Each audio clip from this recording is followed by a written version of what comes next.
Hey everyone, and welcome back to the 9 Frames podcast. This is episode 24, and it is Friday, September 15th, the Friday episode. I am Bill Whalen. And I'm Mike Whalen. And since it's the Friday episode, we're going to start with a bit of a recap of what we talked about on Wednesday and then get into the big series coming over the weekend. A really big one. Texas and Toronto, we talked about the first two going to Texas, and they had to finish it off their 4-game set in Toronto. The last two go to Texas as well to complete the sweep. 10-0 Texas win on Wednesday. Not a good look. And 9-2 Texas win on Thursday. So pretty dominant stuff. Yeah, we were saying after the first two games it was 16-7 in favor of the Rangers. And what did they go? 19-2 in the next two games. Pretty brutal. It didn't get it. It actually got worse. Yeah, Texas absolutely dominated Toronto. Not really what I saw happening in that series. I thought it'd be way more even. Yeah, the Jays were playing really good baseball up until that point, and the Rangers were kind of scuffling a little bit. They were on a 2-game win streak, but to go from 2 to 6 that's a big jump. And massive, especially because they get 4 of those wins against a team that was in the playoffs at the time. Yeah, they also jumped Seattle, and they're only a half game out of first place now. So none of it's. They're also the second wild card. It is worth mentioning, though, that Max Scherzer was shut down for the season, and GM Chris Young did say that he might not even pitch. It's probably likely that he won't pitch in the postseason either. Yeah, they said it was unlikely for him to come back at all this year. It's a huge loss. You never know. I mean, he could, if they make a deeper run, maybe get back, but if they're saying it's unlikely already, it's probably not happening for a 39-year-old arm. Yeah, I think to push him to go deeper, you're just going to get a dead arm Scherzer anyway, which will probably hurt you more than anything and hurt him. Yeah, it'll hurt you more than just starting a more capable, non-injured arm. It might physically hurt Scherzer as well for the long term. Yeah, they do have him next year still, so they got to think about next year as well. That's what they'll do. The sweep puts Toronto a game and a half behind Seattle for the last wild card spot. Man, they fell out after that. That's a really tough way to go about your weekend, especially being at home in front of your own fans, man, just to not even get one. Texas has a series against Cleveland at home, and what does Toronto do? They're going to be at home against Boston. Okay, so that's a big series as well. Both of those teams just kind of have to capitalize there and keep it going. Yeah, Boston's basically found their way out of playoff contention totally, so the Jays really need to take care of business against them. Very true, very true. I wanted to talk about the worst of the worst. Kansas City, this was Sunday. We didn't talk about it on Monday or Wednesday's episode, but they were the first team to 100 losses, and Oakland joined them on Wednesday. Yeah, just now. Those are the first 2 teams to 100 losses on the year, and the next closest, man, is Colorado with 92, and then the White Sox with 91. So the next worst teams are 8 games, 9 games better than these teams. Man, that's pretty bad. Yeah, those teams are actually impressively bad. Yeah, like Kansas City and Oakland. If this was a soccer league, they would be relegated. They're gonna lose close to 110, 115 games each. Really bad, all-time bad teams. Yeah, that's nuts. And Oakland is really an all-time bad team with that run differential too, negative 299. Dude, I can't imagine waking up. I mean, you're still a major league ball player, but being on the A's has to be draining. You just have to quite literally not care if you win or lose, and if you do, you are going to be sad all the time. There's no way that those guys don't count, or they don't care. Trevor May's out there. Yeah. He's their closer now, and it's just he was on a 101 win ball club last year, and now he's on a 100 loss ball club. Yeah, it definitely has to suck to go from that to that for sure. Yeah. Talking about things that suck, another one shut down, man. Another great pitcher. Darvish shut down for the year after a test showed that he has a bone spur in his elbow. Yeah, sounds really painful. Yeah, the Padres don't really have much to play for anymore. They're basically out of it. So it's smart to think about because they did just give him a fat 6-year deal this offseason. So bone spurs are nothing to play about, man. You got to hope that he doesn't keep getting those. Yeah, they're going to have to just fix it up and then hope he just can recover in the offseason. God, imagine going to throw and feeling a bone spur in your elbow. Yeah. Terrible. Yeah. More disappointing news, kind of. Not for the team, but for the player. Ellie De La Cruz is slashing 181, 261, and 340 since the All-Star break, man. That is also kind of unfortunate for the team because they're battling for a spot. I was going to say the reason it's not so unfortunate for the team is because they are still tied for that last wildcard spot with San Francisco and Arizona. Yep. I mean, they would definitely be in a better position if their phenom was doing better right now. I was going to say, imagine if he was hitting. They might be up. It is pretty crazy to see. Real quick, I wanted to mention this, too, because this was just embarrassing. Yesterday's game between the Nationals and the Pirates, who was it? Angel Hernandez? Yeah, Angel Hernandez called the worst game of the season yesterday and the worst since April of 2022. He He had to make 92 calls in the whole game, and he missed 16 of them for a correct rate of 82.6%. I know that they played a game. I don't know if it was that game with him behind the plate, but I know the Nationals. It was either that game or yesterday where they played. That was yesterday's game. It was one of the shortest games ever. It was like an hour and 50 minutes for something like that for like a 9-inning baseball game. I guess Angel was speeding it up with his terrible calls, man, and they weren't even really close. It was an ugly They look. usually aren't for him. I really don't know why that man still has a job. You got to get him out of that chair for real. Yeah, he's not a good umpire. It's not even just behind the dish. Like, he's not good in the field either. No, he's just terrible at his job. Yeah, he's just bad. And a lot of the bad ones have left in recent years, so, I mean, let's get him out of there. He's really the last one sticking around. Yeah, umpires have started to get a little bit younger, and, I mean, he's like the last of a couple that should probably just go. Like, it's over now. Very true. Last huge story of the intro. This definitely needs to be talked about. Right before the first pitch yesterday, the Red Sox announced that they fired their chief baseball officer, Shane Bloom, after almost 4 seasons, man. You got to give the guy some credit. I don't know if I understand this move fully. He rebuilt their bottom 10 system to a top 10 system in only 4 years. But his trade of Mookie Betts and his underperforming MLB teams is what does it for him. Boston did miss the playoffs 2 out of the 3 years he was there for the full year, but made the ALCS in 2021. They're on track to miss again, so that'd be 3 out of 4 years. But if you rebuild the system like that and make an ALCS, that feels kind of premature. One thing you didn't even mention is that the Red Sox payroll has gone from like a top 1 or 2, like they were a top 3 payroll team in the league, and now they're like 11th. Yeah. So they're not even spending as much for the guy to build a team.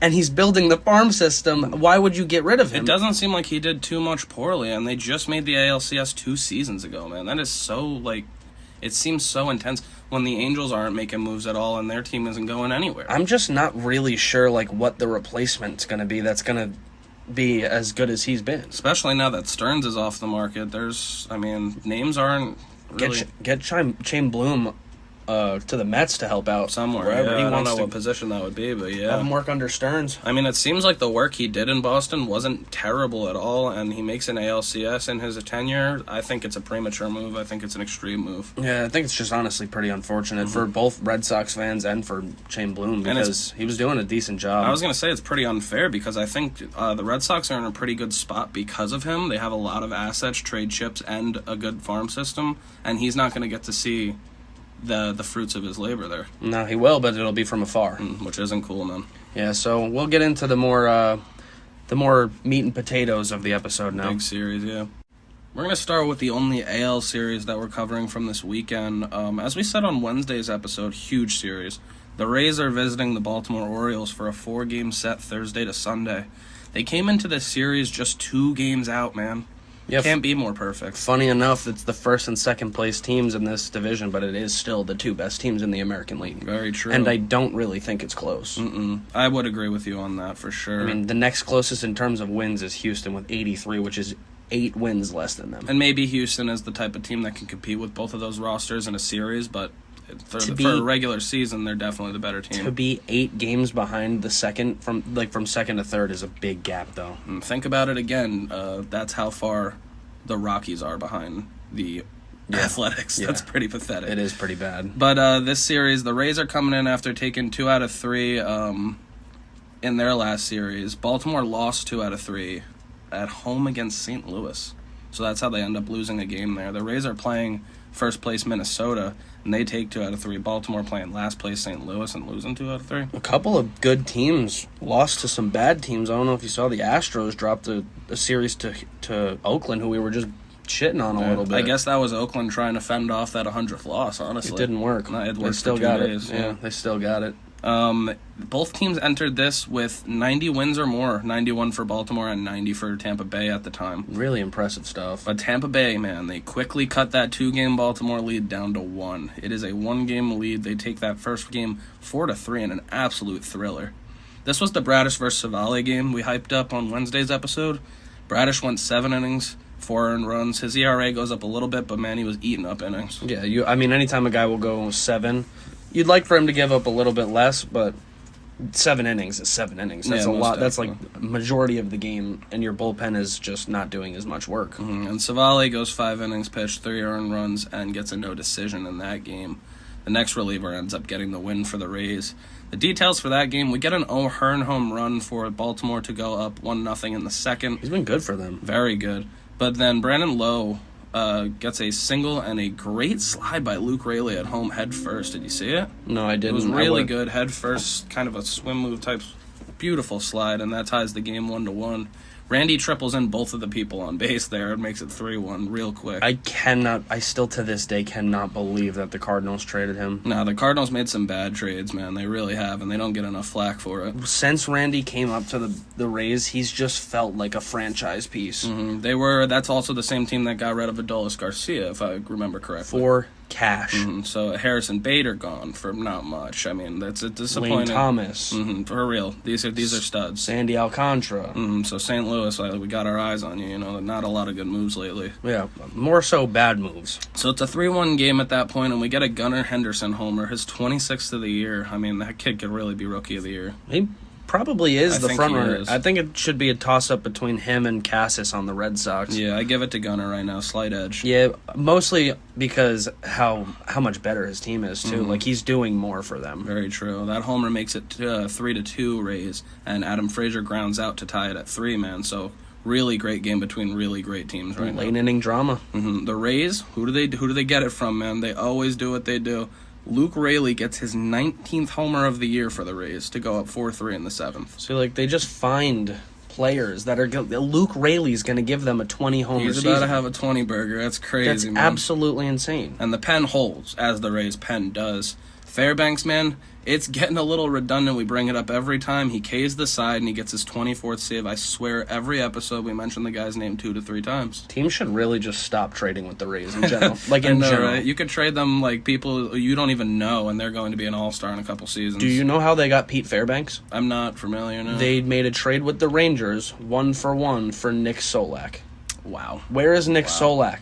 Not gonna lie though, when you think about that trade, Nick Solak was the more highly touted guy out of those two. Where is he? He didn't pan out, and Fairbanks does. And what do the That's Rangers need way. right now? Yeah, exactly. Bullpen. That's true. They could definitely, especially righties. I mean, the Rangers traded away Clase, Fairbanks. Those are guys that could have locked up their bullpen, which has been the reason why they dropped so far. After another dominant save, Fairbanks is at a .218 with a .92 whip. Yeah, he's been absolutely phenomenal. I mean, that is just shutdown stuff. It's like when one guy goes down for the Rays, the next guy will step up. So now the Rays are 1 game back of Baltimore, man. I didn't really see them getting this close. I thought Baltimore would keep them at bay, but after a rough series against St. Louis, they're not doing that. Game 2 is a very interesting matchup. Zach Eflin, 14-8, 3.53 on the year. Been really good for the Rays. Another one. Against Jack Flaherty, 8-8 with a 4.98. Will Flaherty finally step up this time? Because I feel like we keep saying that too. I feel like this is probably the toughest game he's going to have to go on or go up against right now with how well they're playing. I mean, the Rays are 8-2 in their last 10. They want that division crown. Most definitely. So. Every time we talk about the O's on here, I feel like we're talking about how Flaherty needs to step up. And then when we recap Flaherty's game, he ended up giving up 4 or 5 runs, so he didn't do it again. Yeah, they definitely do need him to step up in this one. But also of note, nice to see that John Means returned this weekend. Oh, John Means, yeah. Yeah, he came back this weekend finally. We were saying, where has he been? What the hell's happening? It's been a while. He returned for the first time since 2021. Yeah. Odd things over in Baltimore right now. Tyler Wells in the minors. That's probably why, is because Means came back. So they sent him down instead of someone else. Yeah. I don't know. All right, fair enough. Game 3, very good matchup, I think. We got Glasnow, 9-5 with a 3.15 ERA. Absolute strikeout machine. I love Tyler Glasnow's stuff. Yeah, he's so good. Grayson Rodriguez, we keep saying it about the Rook. He's got to get it down. 5-4 on the year with a 4.88. Who do we like and why in that one? I think you obviously have to favor Glasnow because he's just better, but Rodriguez has been really good recently. His last 7 starts, he's been like under a 2 or something. He's been much improved. That's my guy Glasnow. I got him in fantasy, so I'm definitely picking him. I hope he strikes out 15 of those guys that night. He very well could also. I mean, at any given night, Tyler could strike out double digits. Very true. Another very intriguing matchup in Game 4 on Sunday. We got Zach Littell, the new starter. Yeah, I guess he is now. He's 3-6 on the year with a 4.25, and he takes on Dean Kramer, who's 12-5 on the year with a 4.25. So the same ERA, obviously less work for Littell, but I guess he's a starter now and an inning eater at that. Yeah, I mean, I didn't see that coming out of that's completely out of left field, man. Like he's been a reliever mainly his whole career. Definitely. So we have all it takes is going to the Rays. We got an overachieving Zach Littell and an underachieving Dean Kramer, and I think I know who I like in that one. Yeah, I mean, I'm going to lean the Orioles. All right, and fair Kramer. Enough. All right, fair enough. I take Rays in that one. Really? I'm not going to lie. I think the Rays are going to look really great after this series. I was going to ask you, how does the AL East look after this? Baltimore needs to take 2 of the next 3, or else, I mean, I feel like if they don't at least split this series with Tampa Bay is going to take the division. We're running out of time. Like, there's only 5 series left after this, 5 or 6 series. Like, it's almost over. I was going to say my take on this series, looking at the matchups and everything and how the Rays play, don't be surprised if we're talking about a sweep on Monday. And if we're not talking about a sweep on Monday, I really would be surprised if they even split. I think the Rays take 3 out of 4 for sure here, which means that would what would that result in? A 1-game lead for Tampa? I think you're discrediting the Orioles a little bit too much. No, it's not that. I'm not trying to do that. I'm trying to really credit the Rays. Look how great their pitching is, even in this matchup, and Zach Littell has been stepping up if he pitches anything like that, and then they get it to a nasty pen. Wow. We look at the Orioles' pen, and they have been missing Felix Bautista sourly. Yeah, of course. I mean, he was in the Cy Young race until he went down. So, I mean, they don't have their closer, and Tampa Bay's feeling fantastic right now with theirs. Yeah, definitely. Baltimore goes to Houston for 3 after that, starting Monday, which is going to be another tough series for Baltimore. And Tampa Bay gets the day off, and then a 3-game set against the Angels, which is way better. Definitely. I also wanted to mention really quickly that Zach Eflin is currently tied for the American League lead in wins at 14. Impressive stuff. Yeah, no, he's been, and that's the Rays' way. They'll find a way to win games for lowly pitchers, so if you have a 3-5-3, they'll be good. Definitely. Tampa's looking really good on the schedule after that, while Baltimore's got another tough series. I'm liking Tampa's chances to take this division, man. Yeah, I mean, it is looking like it could favor them depending on how this weekend goes, but it's going to come down to the wire. Mm-hmm. Tampa 1 run away from having a plus 200 run differential, too. Such an impressive year from them. Yeah. Like, this is a team that had a banged-up starting rotation from day one. For sure. I mean, that's what they do. They just win. They're going to win 100 again. Probably win 100 again. I mean, it's possible. Mm-hmm. I think my pick is a bold 4-game sweep for Tampa. I think they're going to take 3 out of 4 no matter what. I do think I can see 4-game sweep, though. What about you? I'm going to stick with Baltimore. I'm going to say they're going to split, or they're going to take 2 of the next 3 and split the series, and they're going to get out of there still in first place. Fair enough.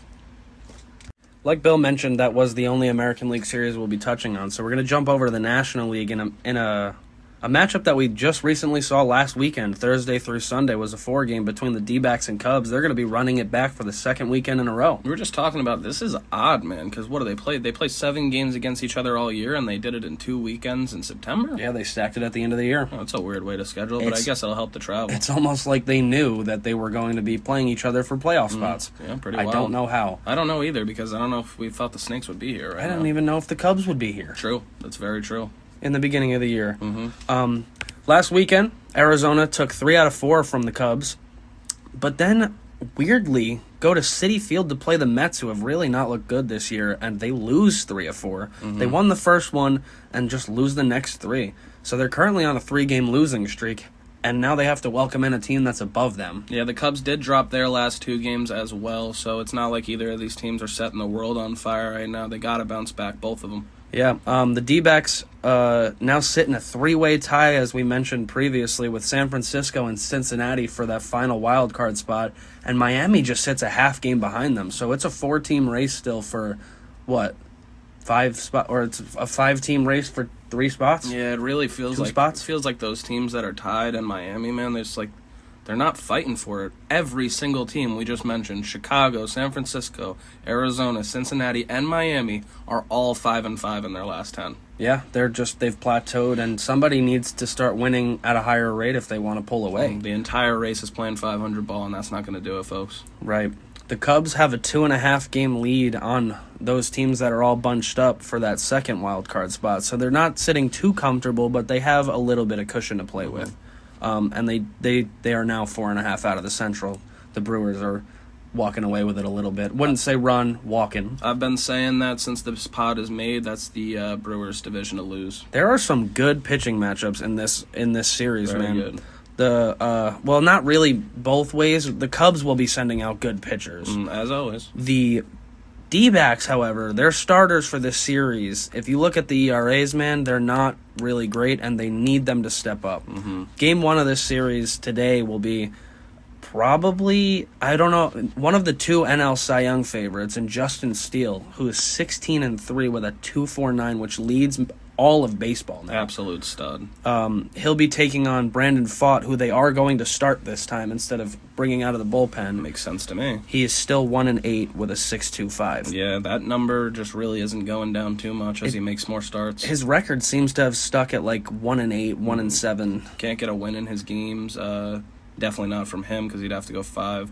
So, I mean, we'll see if he can get one So there. you're definitely favoring the Cubs in that matchup yeah. because they're having their Cy Young candidate go against a bulk guy, I guess. Baseball's an unpredictable game, but if I'm a betting man, I'm putting my money on Steele and the Cubbies. And I think that's very fair. Mm-hmm. The second game is going to be Cubs veteran Kyle Hendricks, who knows a little thing about being in the Cy Young race. Mm-hmm. He's 6-7 with a 3.71. Can't believe he's under 500. Yeah, I don't know. He is, his ERA is still a 3.7. I mean, pretty like low. you'll take that. It's a little bit below league average. Yeah.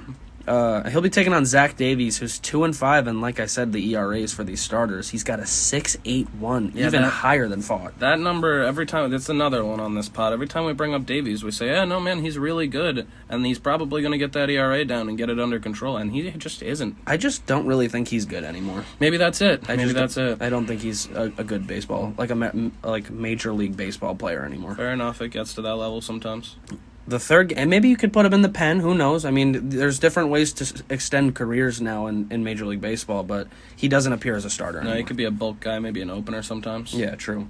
The third game and the season series finale will be on what, Sunday? Yeah, got to be on Sunday. It will be Jordan Wicks, who has been fantastic for the Cubs so far. He's 3-0 with a 1.99, and he'll be taking on Ryan Nelson for the D-backs, who's 7-8 with a 5.53. So he's under the 6 mark, but he's still at a 5.5. Really rough to see for the D-backs because they're trotting these terrible ERA pitchers out for what is basically a playoff series. Yeah, they have like a 2-man rotation right now. It seems after Gallen and Kelly, there's just nobody left. And Davies was supposed to help out in that 3 spot. He's just not. I feel like they should have made a trade for a starter of some sort. My prediction for this series, I do think I see it very likely, like almost 100% that the Cubs take 2 out of 3. I think it's not unlikely that they sweep here. Yeah, so to answer my question before I even asked it, I was going to say the starters for Arizona really need to pick it up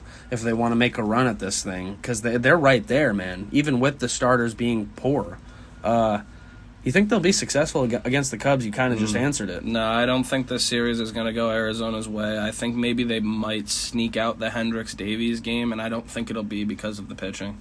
I think it'll just be kind of a slugfest that they get away with 1 win out of the series. Fair enough. I mean, looking at the pitching matchups, it's hard to not favor the Cubs, but I think the D-backs will sneak one. I think it'll be 2 or 3 to the Cubs. I agree with that. And they're going to pad their lead on that 3rd spot a little bit. But Cincinnati got a series coming up with the Mets, so they have to step up for sure and start winning games. Yeah, they have to do what the D-backs didn't just do. There's a lot of tight races, man. Miami, unfortunately, is getting Atlanta, which is the toughest of matchups. Literally we'll the talk toughest. about them next. San Francisco's in Colorado. They have to take care of those games. It's going to be a tight race down to the end, man. Most definitely. In Arizona, I mean, I don't think they're going to step up in this series. I think they need to get away from this series as soon as possible because they don't have the pitching to deal with it right now. Yeah, you never know, man. Maybe they'll step up for once and surprise us. But it's looking at those ERAs, man, it's kind of daunting. We shall see. Keeping it on in the National League, this one the National League East, and another statement series where the lesser team needs to step up. Miami's coming home after a 2-0 win on Wednesday and a 4-2 loss against Milwaukee on Thursday. That makes them drop 3 out of 4. And they get Atlanta, who just took 3 out of 4 from Philadelphia in Philadelphia. Yeah, man, playing that. Anytime you see the Braves on the schedule, you're just kind of like, shit. And you know Atlanta only dropped the second game of a doubleheader by Monday, and it was a 2-run game, so that could have been a 4-game sweep easy for Milwaukee or for Atlanta. Yeah, that cheating scandal is going to hit different when it comes out. It could, man. I mean, it doesn't make any sense, bro. Like, everybody on their team is having career years at the same exact time, and their OPS plus is up like 10 points each. It's so stupid. It is pretty insane. The best offense we've maybe ever seen. Our lives is definitely the best we've ever seen. Yeah, that shit's going to hit different when it comes out. Yeah, I wanted to discuss this real quick before we touch on this. So, Atlanta is going to Miami for a 3-game set, but I wanted to talk about it because they clinched the NL East in Philadelphia, and the Phillies congratulated them on the scoreboard. That's such a weak move. Yeah, what do we think about that? That is... Well, if you want my honest, candid opinion, I think the Phillies organization is a bunch of clowns for doing that. That's a very rollover move, man. And it's honestly really embarrassing. It makes me angry for their fans because if the Mets fucking put Imagine up being in the crowd, man. I would angrily leave. They put up a Braves logo and say, "Congratulations, Braves, for kicking our ass again." I'm not congratulating them for shit. Forget that, man. What is that? Good luck to Miami in this series, though, because they set a half game out of that last wildcard spot. They have to play the best team in baseball, man. Hey, man, to lose 3 out of 4 to the Brewers, like you just said, and to only be a half game out, you got to count your blessings. Only game they won was a 2-0 win, though. That's not a comfortable win there. Got to wake up. Mm-hmm. Game 1 kicks off on Friday. That is Bryce Elder. He's 12-4, 3.38 ERA for Atlanta. Been an absolute stud. I wonder how. And it's hard to cheat as a pitcher. They'll find. They've found a way. Yeah. Well, he goes up against Johnny Cueto, the vet. They are still trotting him out, 1-4 with a 6.15 ERA. The Marlins have to lean on that veteran to keep up with Bryce Elder versus the best offense we've seen in our lives. Yeah, probably. I mean, whether it comes out or not at any point, as of right now, they are. Their numbers are just absolutely ridiculous from top to bottom. You don't get a break in their lineup. You really don't get a break in their rotation, and their bullpen is just disgusting. Haven't seen a whole team be able to hit like this since guys were throwing 79 tops. Did you see in the celebration that they picked up a clip of that clown Brian Snitker saying to Acuna, "You're going to get to play in the World Series this time"? Oh, man, really? Shut the hell up, dude. You're already putting yourself in the World Series. I'm glad that shit happened because whoever they play in the playoffs, that's bulletin board material. I hope so. Put that shit on the TV on repeat. I want to see that on the Dodgers. And beat them. Just make sure he doesn't play in the World Series this year. Fair enough. I can't believe he said that. I didn't So dumb. Game 2, man, this is weird. It's a TBD versus TBD matchup. I thought this was extremely odd considering Game 3 has a matchup. Is this more like the 2023 crazy tricks they're trying to pull? It could either be that, or it's going to be that they might just both go with a star, like an opener that day to save. You don't think they already know? I don't really know that. I didn't really think the Braves did openers. That's what I'm saying. It's weird for them in the middle of a series to have a TBD. You don't see that from the Braves a lot. The Marlins are probably trying to. They are probably both trying to just keep each other on their toes and not give away as much as they possibly could. Yeah, they're just trying to be like a little cute with it, you know? Yeah, well, it also depends because the people that are locked into Sunday are Morton and Luzardo, who are mainstays in their rotations, so they're probably not going to move their spot regardless of the day. That's what makes it weird, though. Why is there a hole in the middle? Especially in the Braves. I don't really know what's going on with either of their rotations, but... Yeah, like you said, Game 3 is Morton, who's 14-11, and Luzardo, who is 9-9 with a 3.82. Miami needs the 25-year-old to step up versus the vet, other way around in the first game. Oh yeah, and I mean Luzardo started this year, and he was off to a really great start for them. And as we've gotten closer to the end, he has struggled a little bit, but this is a game that they really, really, really need him to step up, especially if they lose the first 2, which is fully possible. They need him to be big in that Sunday game. We got Elder versus Cueto, TBD versus TBD, and Morton versus Luzardo for this series. I was going to ask, you think Miami steps up and takes 2 out of 3? No.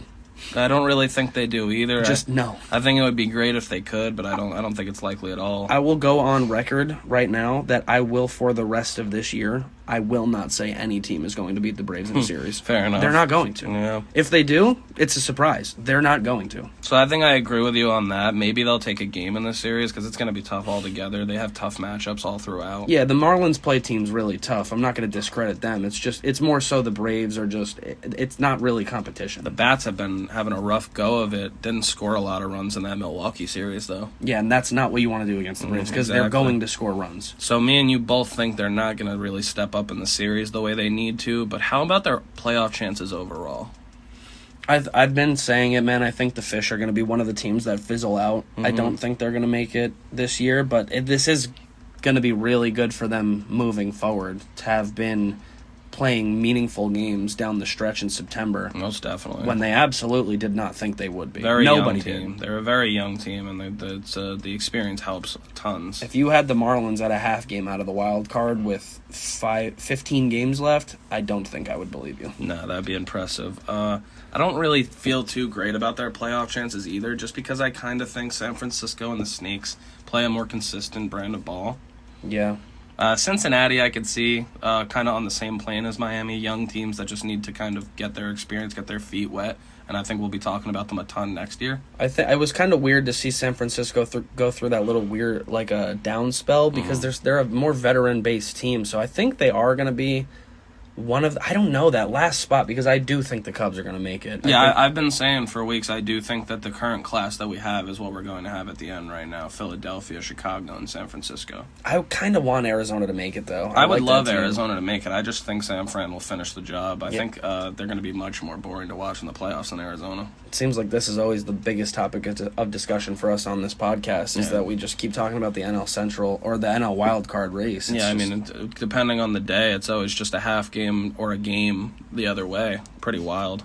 Yeah, I mean, it's just the Braves, man. That's why I think against the Marlins in this series. It's just absurd. Both teams start 3 games on Monday. The Mets will be visiting Miami for a 3-game, and Philadelphia will be visiting Atlanta for a 3-game. Philadelphia needs to play Atlanta again. That's a rough draw. Yeah, I'm just happy the Mets are done playing them. Yeah, with Philadelphia having Atlanta coming up on the schedule, they are only 4 games up on that top wild card spot, man. Yeah, no, they're definitely not locked. They're on a 2-game losing streak, and they're 4-6 in their last 10. They're not locked in there. No, and they were a couple runs away from getting 4-game swept from Atlanta. And they got to play them again. It's a daunting task coming up, and then we're definitely going to keep an eye on those series on Monday. That's not really even something that I had considered talking about, but like next week we could be talking about how the Phillies are in a little bit of trouble. They could be, for sure. Yeah. It all depends on how they play St. Louis, who just played Baltimore very well. Yeah, I was going to say they've been playing way better ball, 7-3 in their last 10. Yeah, very true, so we'll keep an eye on that. And finally, we're going to touch on the one interleague series that is just really, really massive this weekend. The Los Angeles Dodgers are looking to lock up the NL West yet again. I mean, for how many years in a row? Well, I think the Giants took 1 in 21, but besides that, it would be like 8 or 9 years in a row. That weird outlier where they won like 104 games to win by 2 games. No, it was 107 to 106. Yeah, okay. Yeah, I mean, there's not much you could do there. Yeah, so they basically have won the division every year for the last decade, and they're looking to do it again this weekend. They're going to win the division. It's just a matter of when, not if.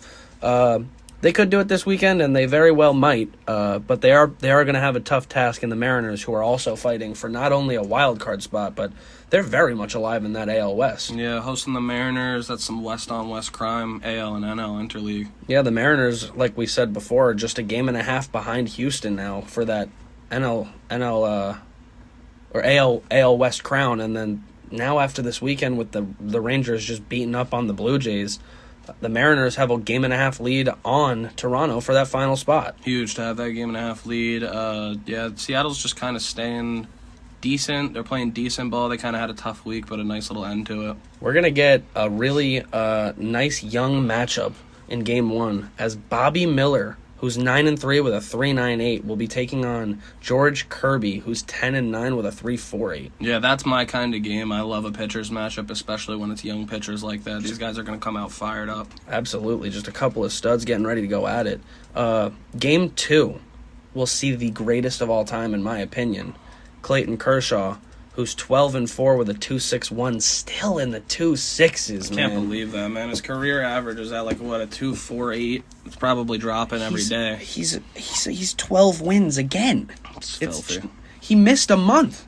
He has 12. He could have been close to a 20-game winner if he didn't miss a month. He really could have, yeah. It's absurd. He would definitely be. I mean, like you said, Eflin was tied for the lead in the AL in wins with 14. And he's got Kershaw's 12. at 12, and he missed a month. Yeah, I think, hot take, if Kershaw didn't miss that month with a cranky shoulder and he pitched like this, he would have been in the conversation for Cy Young again. Hard to disagree. And he'll be taking on the Mariners' Miller of their own, Bryce Miller. Yeah, a couple B Millers for the other teams. Yeah, he's 8-5 with a 4.05, so that game I'm going to have to favor the Dodgers. Anytime Kershaw's on the mound, I'm favoring the Dodgers. Fair enough. I think that can go either way, though. Oh, absolutely. It's a baseball game, but it's Clayton Kershaw. Yeah. Game 3 currently doesn't have a Dodger starter. So maybe they go opener. Maybe they just don't have somebody listed yet. I don't know. Maybe they're going to wait to see how the first 2 games go.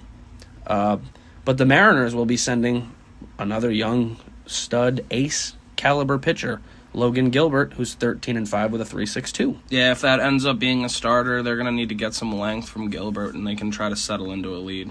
Yeah, so with about 5 to 6 series left, we're talking about, a lot remains undecided, and the Mariners are genuinely a huge part of it. Mm-hmm. They're the 3rd wild card spot.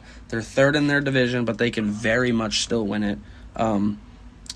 Will the Mariners claim the West? Like, what do you think their chances are? And if not, will it be Houston or will it be Texas? Because it's even closer than last time we talked about it. Yeah, I'm still sticking with the boys. I'm still sticking with Houston. I do think, here's kind of how I see it panning out. I think the way that the wildcard teams are right now, it'll be either Baltimore or Tampa in that top spot, depending on who takes the AL East. And I think Seattle and Texas will be duking it out for the 2nd spot and the 3rd spot. I think Toronto will end up falling out. The way they played against Texas, who is like a proven playoff roster this year, not a good look for them. Yeah, to do that in like the last month of the season too is just, it's really poor timing. They dropped 4 against the Texas team that came into the series without much confidence at all, and they put 4 wins up against them. So I do think that maybe Seattle gets the 2nd spot from Texas, but it'll be a fight between them, and I think Houston will take the West. Okay, I respect it. What about you? I think it's fair to think that Houston will take it because of how often they've been there. But I don't know, man. I think those Mariners are going to do it. It's another seemingly easy series for Houston, though, coming up when they have Kansas City, while Seattle has the Dodgers, man. I think the Mariners are going to shock people, and they're going to win 2 out of 3 this weekend. Yeah, it wouldn't shock me too much, considering the pitching matchups. They could easily take Game 1 and 3, and not for nothing, Game 2 is a coin flip. I think they will take. They'll probably will take Game 1 and 3, and then they will lose Game 2. And as long as Bryce Miller keeps them in that 2nd game, man, they really could have a sweep on their hands. Yeah, it's baseball, man. Anything can happen. I mean, especially when both of these teams are so good. Yeah, we might be swallowing our words, but I think I could see the M's taking 2 out of 3 as well. Yeah, that's my prediction for that series. This is a huge series for Seattle to prove that they belong at the top with, like, the Dodgers and the Braves and the Orioles and Rays to separate themselves from the competition, too. Like, they need to – if they have a good weekend against the Dodgers and the Blue Jays continue to struggle against Boston, who's – I mean, they're still a decent squad. Like, they're only 6 games worse than the Blue Jays. Yeah, I think it's huge to make a statement, especially in these huge interleague games like this. You're playing the 2nd best team in the NL, and that's the only reason they're not the best team in the NL is because the Braves are just so filthy. I mean, hey man, we can't predict the future. We don't know what could happen. This could be a potential World Series matchup. Yeah, it really could. We don't know. It really could. It would be a fun one if it was. It's fully possible. It would be a fun one because both of these teams have pitching and nice young bats. I mean, obviously the Dodgers are more experienced than vets. Yeah. So out of like all of the races that are going on, which one are you most intrigued by? That could be the AL West, that could be the AL East, that could be the American League wild card, NL wild card. What do you think is the most intriguing? The NL wild card, I think it's hard to say it's not that, but in terms of divisional races, I am pretty much locked in on the top of that AL East.